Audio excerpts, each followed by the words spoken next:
nous avons en moyenne 300 personnes que l'on répartit en 45 équipes. Et chaque équipe a un responsable de chantier qui a une feuille de route sur laquelle est indiqué les travaux qui doivent être effectués dans la journée. Sur le COS de Limogne, il y a énormément de murets en pierre sèche et ces murets au fil des ans se sont dégradés, démolis et donc notre but est de les remettre en état.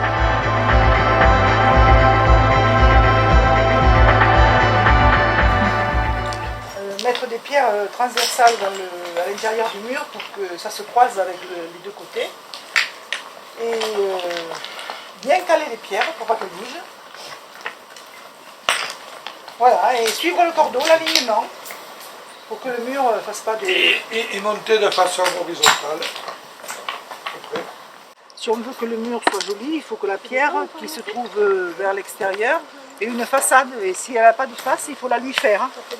Et on utilise cet engin, là, je t'ai tué, pour tailler la pierre.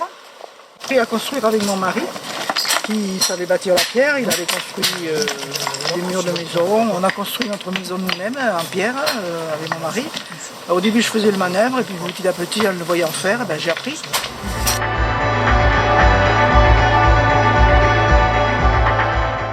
C'est un chemin légendaire, historique, puisque depuis 10 siècles, des gens sont passés là, sont passés par là. Donc il y a quand même un aspect sentimental auquel les gens sont très attachés. Je pense que les gens qui viennent là aujourd'hui sont des gens quand même qui sont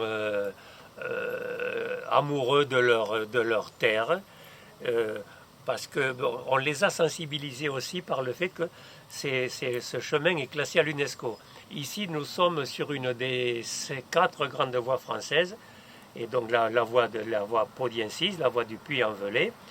Et donc, il passe entre 10 et 15 000 personnes par an, grosso modo.